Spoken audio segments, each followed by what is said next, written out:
The shadow. I walk in. He's my new roommate. I open up the door. There's a naked black woman on all fours on his bed, and he's just taking like Polaroids of her.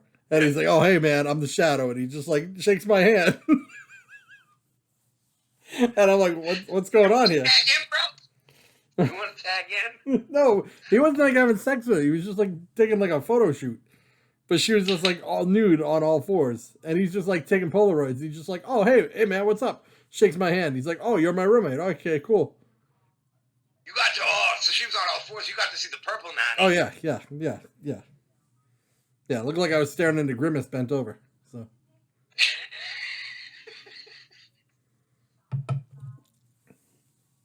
How much are you drinking? What's in that Coke? Got some rum in there? No, unfortunately, no.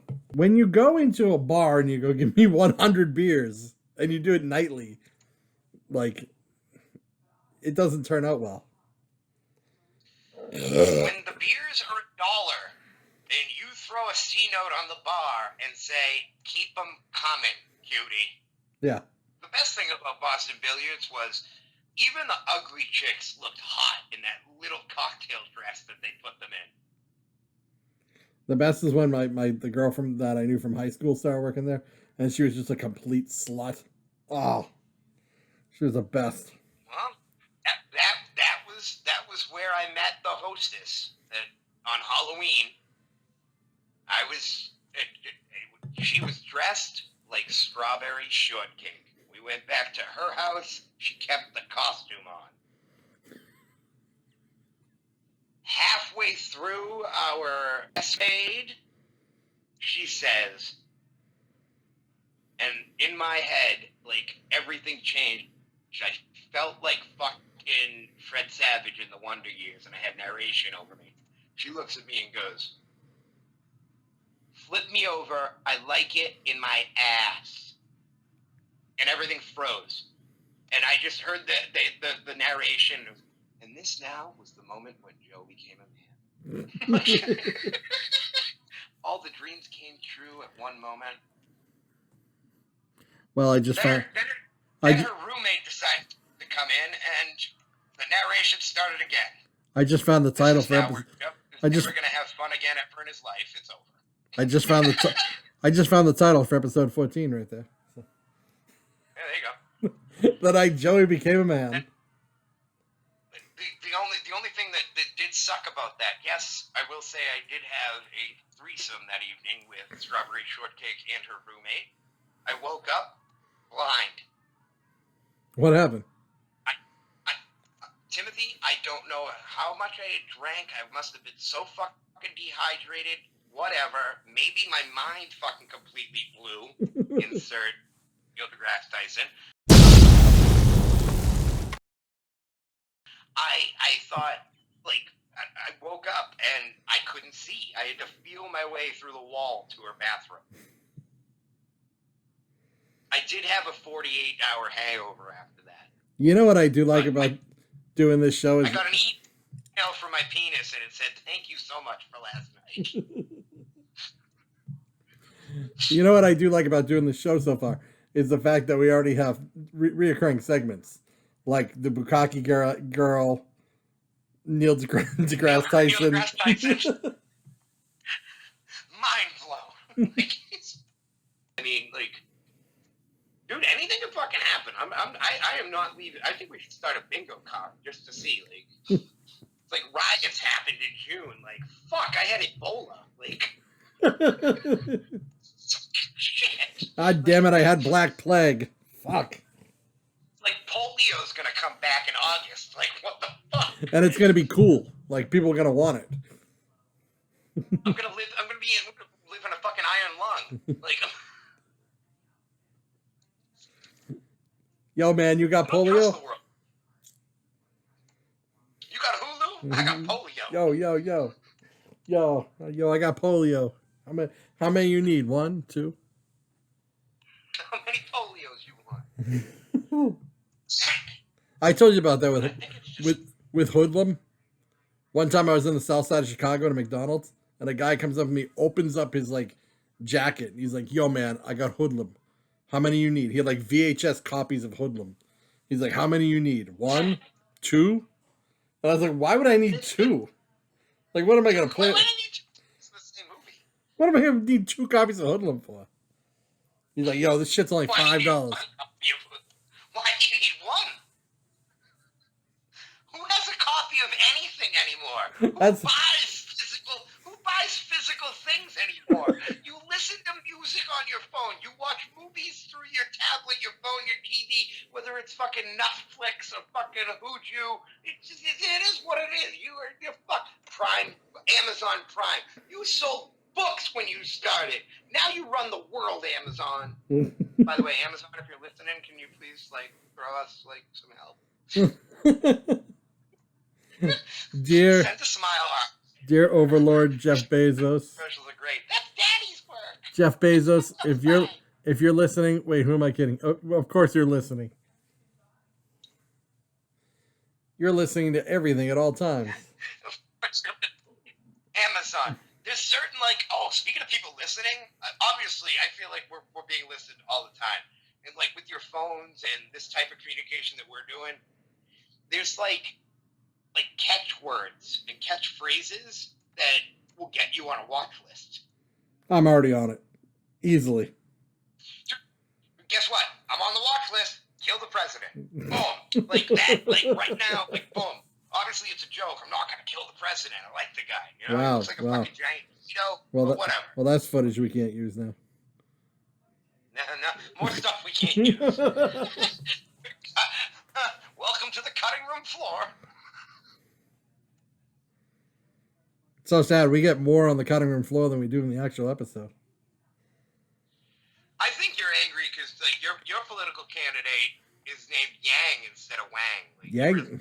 Wang 2020. You want to just put that bumper sticker everywhere. I just want my $1,000 a month. That's all. That's all you want. Yeah, give me $1,000 a month. Give me $1,000 a month. I'll quit my job. I'll go YouTube full time. People working these days? I haven't been at work since November. I don't know how. When we were kids, we went through the JCPenney circular looking for the fucking bra and underwear section. At least you see a little bit of something there. That was before airbrushing, so. I don't know how I even beat off when I was 12 without internet porn and everything. I used to get a penthouse and there'd be 4 pictures of one chick and I'd go to town. That's it. It's Major League 2, the Rube, the catcher. Yeah. I love Playboy, but I don't just look at it. I read it. Candy loves long watches on the beach, horseback riding. It's did you really read that stuff? The most uncomfortable thing ever in my life was when I turned 16, my mother got me a subscription to Playboy. And then every month, she'd be like, your new Playboy came. Here you go. Go up to your room. And I'd be like, that's gross. I've met your mom, and to me, I still don't think she's your mom because one, she's built like an Oompa Loompa. Yeah. She's quite the tiny lady, and you, my friend, are not a tiny person. I'm not a tiny lady. I weren't this size when you came out of her, but do you remember how much you weighed when you were born? 2 pounds, 3 ounces or something like that. 2 pounds? Yeah. You were preemie? Oh, yeah. Dead. Oh, my God. Explains so much. You've been retarded since birth. Oh, my God. You're the fucking special needs kid. Holy crap. Now 2 fucking pounds. Dead. I weighed 8 ounces. 9 pounds, 8 ounces, and 6 pounds of it was this giant fucking melon. My mother was in labor for almost 28 hours. They decided, you know what, we're just going to give you a C-section. I was only in my mother for 5 months. I came out looking like a fucking Macy's Day float. I was like a fucking human bobblehead doll. You look at my baby pictures. And I look stoned as fuck. My mother told me when I was 18, she goes, I smoked a lot of pot when I was pregnant with you. And I'm like, oh, well, that fucking explains a lot. My mother used to say... I wasn't a 2-pound preemie like you. My mother said she could lay me in her whole hand.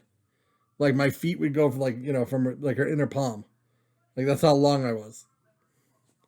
And I was And how many months were you like born? when I was first born. I was born I was only in my mother for like 5 months. And then I was in the oven for like another like 5 months. And then I was on So you were easy bake oven. We talked about in the last episode about eating things out of the easy bake oven will fuck you up.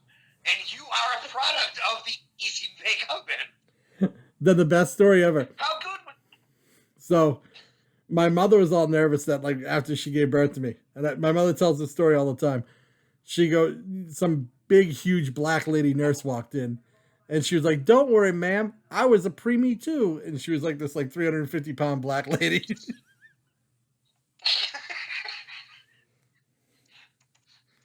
grow up just like me. Yeah. When you're in the oven, what happened was you were in the oven and they pumped you full of all this shit. And it just kept going throughout your life. They tried to you were like Wolverine. Like they dunked you in water.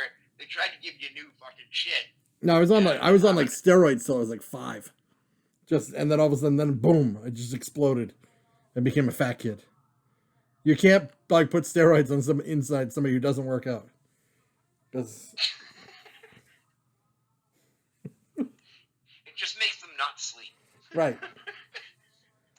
Like full of steroids, they become an insomniac. You can't have steroids in a box of Twinkies. Like it doesn't work out.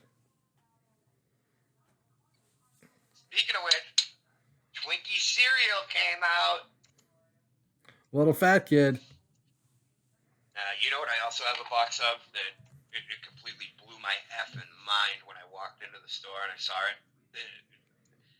Lucky Charms and Frosted Flakes in one box. Oh. We gotta come up with a good idea.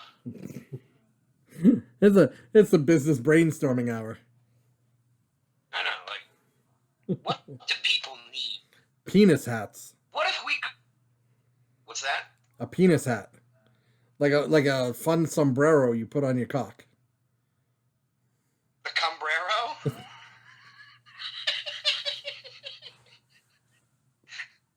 Instead of a fez, it's the jizz? Yeah. Penis hats. Like, different hats. Collect them all. Instead of the cowboy hat, it's the cockboy hat. Yeah, you know. Like a gold chain, like cock jewelry. You wear it around your cock like a gold chain. Underneath it says cock. You know. I still think one of the best, like what we should do is like, you know how they do paint night? Like paint and wine, like the chicks all like, you know. I think you paint with your genitals. You do titty pics and cock paintings. Pecker